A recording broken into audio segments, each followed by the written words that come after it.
Good afternoon. How's everybody doing today? I hope you're all doing well. This is my TBR. I haven't been reading that much as I would like. I currently got a job at Caesar's Palace, Las Vegas, so it's taken up a lot of my reading time and writing time, but this is my very ambitious TBR. So first off, we're gonna start with The Girls by Emma Cline. I will read you the synopsis of each book. I have 8 books that I want to read. Evie Boyd is desperate to be noticed. In the summer of 1969, empty days stretch out under the California sun. The smell of honeysuckle thickens the air, and the sidewalks radiate heat. Until she notices them, the snatch of cold laughter, hair long and uncombed, dirty dresses skimming the tops of thighs, cheap rings like a second set of knuckles. The Girls. And at the center, Russell and the ranch, down a long dirt track and deep into the hills, intense and clumsy strummed chords, frenzied gatherings, and teen runaways. Was there a warning, a sign of things to come? Or is Evie already too enthralled by the girls to see that her life is about to be changed forever? So I got this recommended by Booktub. A great depiction of girlhood and what young people go through and the troubles that they get into. Next is a book that I've actually already read. This is The Dowry of Blood by S.T. Gibson. I read this one and I absolutely loved it. It takes place in Transylvania. That's one core reason why I read it. It was a page turner. I never got bored of the book. Like, I literally read this within 2 days. Saved from the brink of death by a mysterious stranger, Constanta is transformed from a medieval peasant into a bride fit for an undying king. But when Dracula draws a cunning aristocrat and a starving artist into his web of passion and deceit, Constanta realizes that her beloved is capable of terrible things.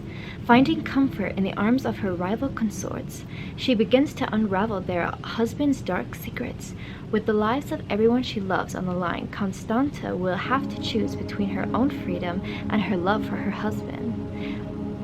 But bonds forged by blood can only be broken by death.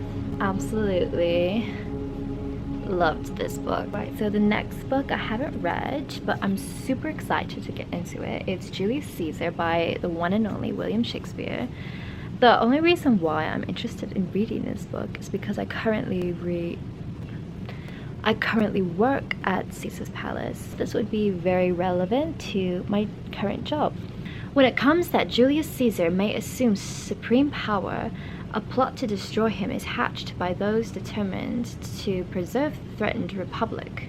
But the different motives of the conspirators soon become apparent when high principles clash with malice and political realism. As the nation plunges into bloody civil war, this taunt drama explores the violent consequences of betrayal and murder. Alright, so the next book is Notes from the Underground by Fyodor Dostoevsky, and I've actually already gotten to page 60 in this book. It's obviously not very long, but it only goes to page 130. The apology and confession of a minor mid-19th century Russian official, Notes from the Underground, is a half-desperate, half-mocking political critique and a powerful, at times absurdly comical account of a man's breakaway from society and decent underground. So this is really true, like what it says. It's about a guy having a life crisis and he's just telling you about how everything is. He's like a 60-year-old man, and it's kind of like reading through his commentary about life and what life throws at you. And so if you're having a life crisis, highly recommend this book because you can definitely relate to it. So this is Rebecca by Daphne du Maurier, and I'll read you the synopsis in the back. Working as a paid companion to a bitter elderly lady, the timid heroine of Rebecca learns her place. Life is bleak until on a trip to the south of France, she falls in love with a Maxime de Winter, a handsome widower whose proposal takes her by surprise. Whisk from Monte Carlo, I love Monte Carlo, that's so cool. To Manderley, Maximum's isolated Corniche estate, the friendless young bride begins to realize that she barely knows her husband at all, and in every corner of every room is the phantom of his beautiful first wife, Rebecca. I'm so excited to read this. I got this for really cheap. I think it was like a couple pounds online.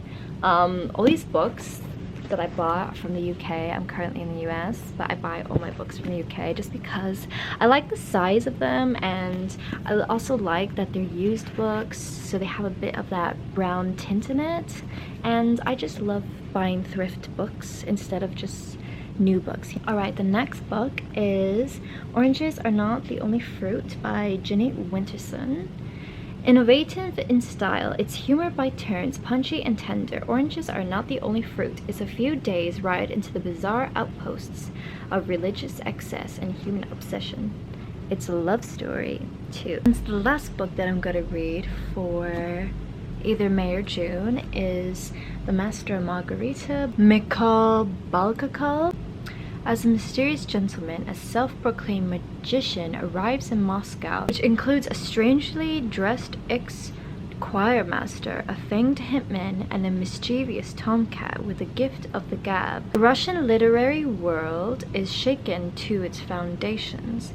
It soon becomes that he is the devil, and that he has come to wreak havoc among the cultural elite of the disbelieving capital. But the devil's mission quickly becomes entangled with the fate of the master. Will she remain faithful to the master to the very end and come to his rescue? At the same time, in a satirical romp and a daring analysis of the nature of good and evil, innocence and guilt, The Master and Margarita is the crowning achievement of one of the greatest Russian writers of the 20th century. I'm super excited to read this book because Russian literature is something so intriguing to me. I love reading about it. So I haven't read this one, but I'm super excited to start it. But yes, this has been my TBR for the month of May and June. Thank you so much for watching today's video, and cheers to the